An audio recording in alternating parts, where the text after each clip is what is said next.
Hello, my dear and amazing friend. I owe you a video on Yarnovers, and so because I'm kind of lazy and because I already have this lovely piece of work I'm in the middle of that has a ton of Yarnovers in it, I thought I would just kind of use it as a thing I work off of. But first, before I actually want to tell you about Yarnovers, I just want to show you the pattern. Obviously, this is an example of when Yarnovers are used to good effect. Like all of these holes here that you see are done through Yarnovers, but this piece is actually a rectangle and it doesn't change size because Yarnovers are considered increases. When you yarn over, you add a stitch, and I've used complementing decreases in the knitting as well to keep the stitches the same size.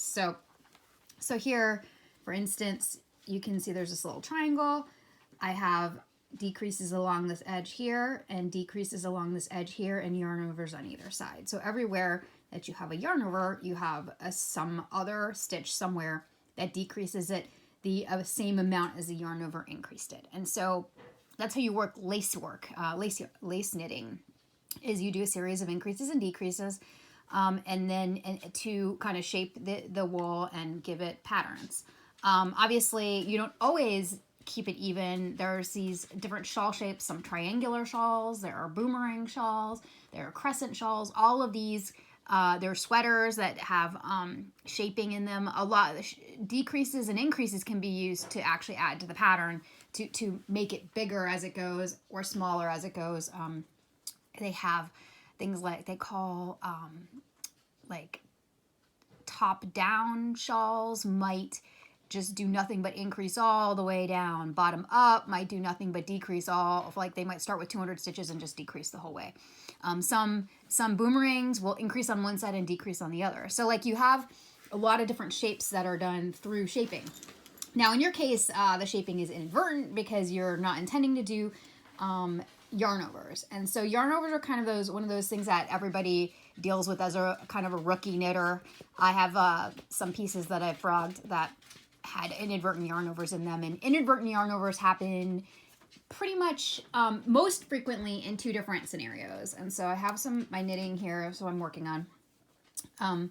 They happen when you are meaning to switch between knitting and purling, and you accidentally pull the yarn over the needle, and they happen when you have it kind of an incomplete stitch. So here's what an actual yarnover looks like when it's supposed to happen, right? So I'm at this section here. You can see there's a bunch of yarnovers, and I need to add one on this row. So basically, all a yarnover requires is that you bring the yarn to the front of the needle and wrap it around. And now you're knitting with this yarn in from the front to the back, and boom, you have an extra stitch. So you can see here, anytime that you have a stitch with nothing connecting it, this is a yarn over. So along my knitting, yarn over, and then, yarn over. So you can see these stitches all have something connecting them. The yarn overs is just a stitch hanging out by itself on top of the needle or on top of the cord. So this was a yarn over that I just created intentionally, but yarn overs get created unintentionally also. And so right in here, I have a little section of alternating knit and purl stitches because I'm doing a seed stitch for this section. So if I was to create an inadvertent yarn over, I have to do a purl. I have to bring my yarn to the front and do this purl stitch. How I might do an inadvertent yarn over is to bring my yarn to just start knitting without taking my yarn to the back. See, I just started knitting instead of taking my yarn to the back. I created a yarn over. So I'll do that again. So I've just purled a stitch and now I want to knit, and I might accidentally create a yarn over by starting to knit without taking my yarn to the back. And if I complete that stitch, you can see I have a yarn over in there. So how I would do that instead, let's take the stitch off, is I would slide my yarn between the needles, and that would keep me from doing a yarn over. And so now when I knit, no yarn over. Same with purling. If I wanted to purl and I didn't, it's harder to do with purling. If I wanted to purl and I didn't do it over, I might pull the yarn over the front of the needle and purl, and here I have created a yarn over. It doesn't look like one now, but when you get to the next row, it will be a yarn over. So that's the first way that yarn overs are created accidentally, is by going into a purl or a knit stitch with the yarn on the wrong side of the needle. So you're wrapping the yarn over the needle accidentally. So let's get past the seed stitch section. So this would be a purl. So I would bring my yarn to the front, purl, take the yarn between the needles, bring it to the back, knit, and then bring it to the front, purl, bring it to the back, knit. The yarn's caught under there. Okay. And then I'm just going to finish this little section and I will show you the other way in which you accidentally create yarn overs. And so here I'm actually doing a decrease to compensate for all these yarn overs, and I'm doing it really through the camera, so of course everything looks wonky to me. Just ignore this. There. Come on. Okay. I'm doing a slip, slip, slip knit here. So, and then I'm doing a yarn over.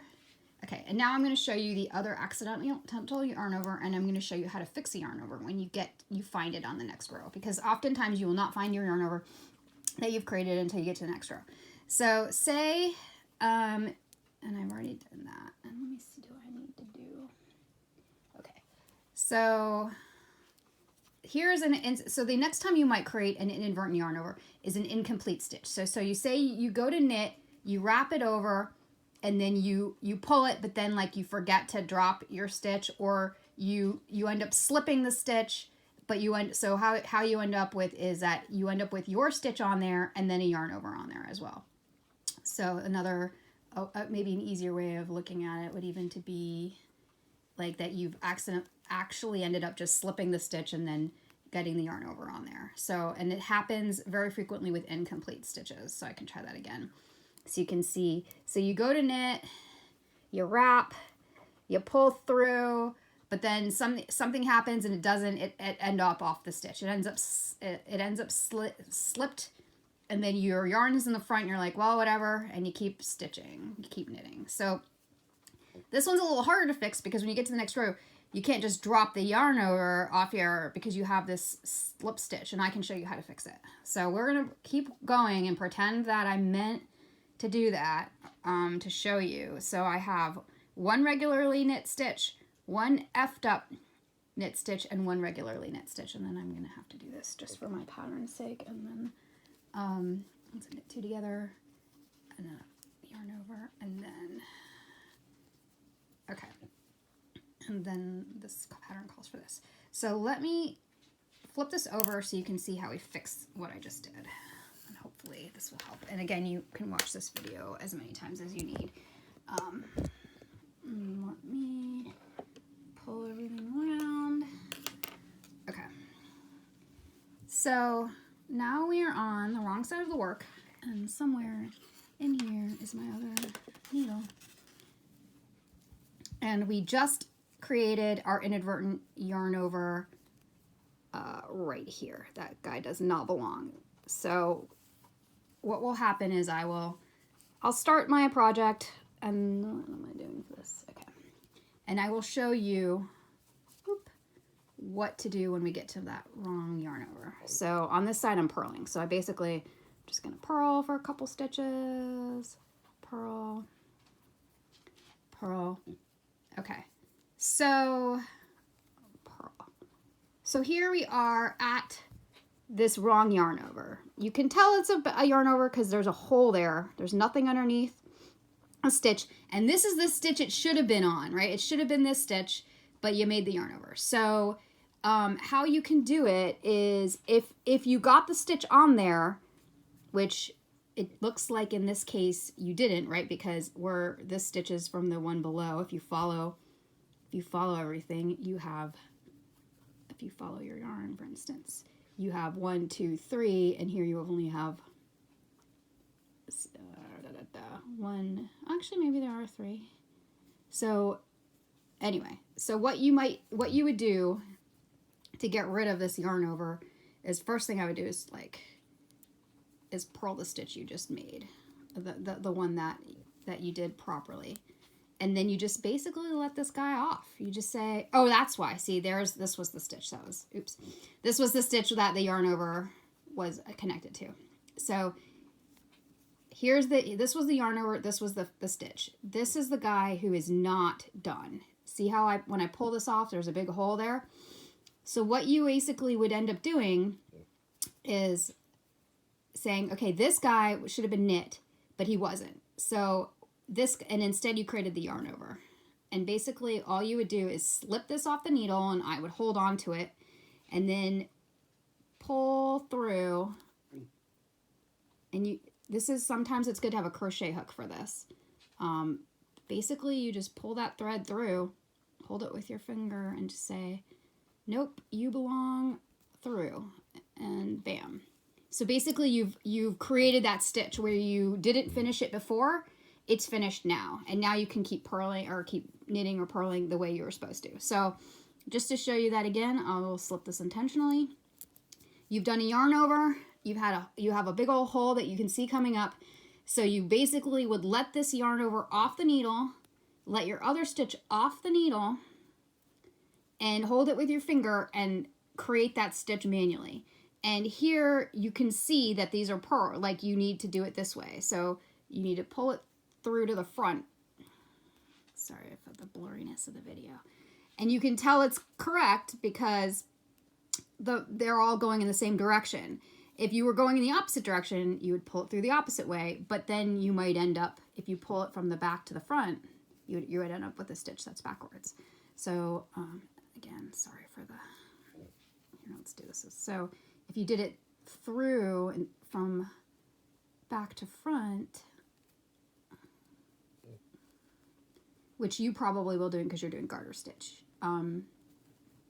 you can see now that it's backwards, right? All of these other guys are going with their the purl side front, the purl bump in the front, but then this guy has his knit side on the front. So he's backwards. So I'm going to let him off again, and we're going to do it one more time. And again, a crochet hook is a good tool for this. And whoop.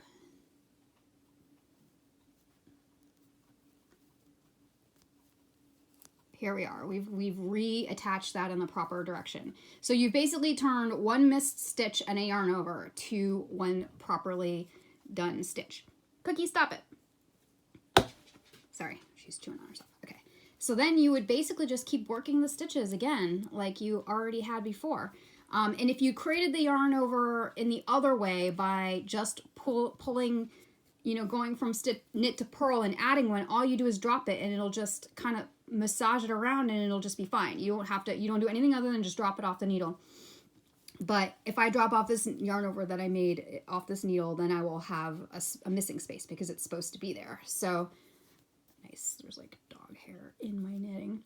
But anyway, so that's basically how the yarn overs work. If you have one that you've created accidentally by starting to knit the stitch and then not getting it knit correctly and slipping the stitch with the yarn over instead of knitting, then you basically have to go back and kind of work it so that you create that stitch on the back side. But if you've just, for instance, gone from knit to purl or turned your work or done whatever and basically just moved the yarn over the needle rather than, between the needles, you've gone over, then you can just drop the stitch and then your yarn over will kind of massage itself into the work and it won't really show up. Occasionally you'll have a little bit of looseness there, but most people find that they can just drop the yarn over and not have a problem with it. So that's kind of how yarn overs work. And just before I'm going to pull those through so that these, by the way, are my driftwood Leica needles. They're really nice. And they're primarily the ones I use when I'm using wood. I use the Chiago metals. But just like when you're thinking about decreases and increases, those are things that I definitely would teach you as we go forward, and it would mostly be, it makes sense to learn them as part of the pattern. But just to think about that for a little bit, just know that, if you do a yarn over, you're always going to make a lacy hole. There are increases that called make one, and some other ones as well, where you actually increase the stitch without making a hole. And so sometimes those are used, for instance, in sweaters and things where you're making make one left, make one right. And they say left and right because some decreases and increases lean in a certain direction. Obviously, this is a left-leaning decrease. This is a right-leaning decrease. But there are some things with making stitches where it's the same, where the increase leans right or left. And then there are certain decreases that are center decreases as well. So like a center double decrease doesn't lean in any direction. It just points up. And then there are some increases the same way where you're making them and they don't have a direction. The reason why we do directional increases and decreases is for these design elements. If I did a bunch of right-leaning or left-leaning decreases here, it would look all wonky, but because I have the left-leaning decreases, the right-leaning decreases here and the left-leaning decreases here, they kind of have this nice little parade that they go together and meet and look good on the design side. And same here, there's a bunch of right-leaning decreases going up this direction. So these are, you do that kind of as a flow to kind of get your knitting to look pretty, is choosing decreases and increases, or the pattern will choose decreases and increases that kind of add to the flow of the work. And so as you learn them, when they say make one right, make one left, you do want to follow the instructions to make sure that you're actually getting them directionally, or you'll just have stitches that kind of point in a weird direction, and they will sometimes be a little funky. One book that I really like for learning increases and decreases, and I know you didn't have good luck learning from books generally, but I just want to highlight it because I do bring this book out if I don't want to bother with YouTube, but I do want to know how a certain stitch is done. Is teach yourself knitting visually. And again, I wouldn't recommend it for everything, but I definitely think that it has some interesting areas, and I'm going shaping is what we want. So I just want to say that the shaping shows you kind of the various kinds of increases and decreases they have, like bar increase. There is a yarn over with a knit stitch, yarn over the purl stitch, those are the ones I just showed you. And then what that looks like if you have a yarn over increase, you can see your hole, and that looks familiar. That is because there was a yarn over in the middle of an otherwise not yarn lace area. Same with decreases. There are, make one right, make one left. So right slanting, make one's left slanting, and then this shows you kind of how they lean on the actual in the actual finished product. So that's how they basically do give you kind of this view, and it does give you kind of a step-by-step of how you put your needle and where you put it in and stuff like that, which I think is a good supplement to YouTube. And sometimes if you just want the definition of what something is, this kind of thing can be really good. And there are diagrams that show you how it looks finished, and that gives me kind of just some interesting help as well. And then here we have like increasing multiple stitches evenly, and they talk about knitting two together, purling two together, and various, these are just decreases, slip, slip, knit. So they go through a lot of the standard kind of stitches that you'll find and what they look like when you're done with them. And that in your patterns. And so if you're going to get like one book that's basic knitting, I would suggest Sharon Turner's A Teach Yourself Knitting Visually, which is the one that I picked up when I started. And I still refer to occasionally, although honestly, it won't be very long before you're past it.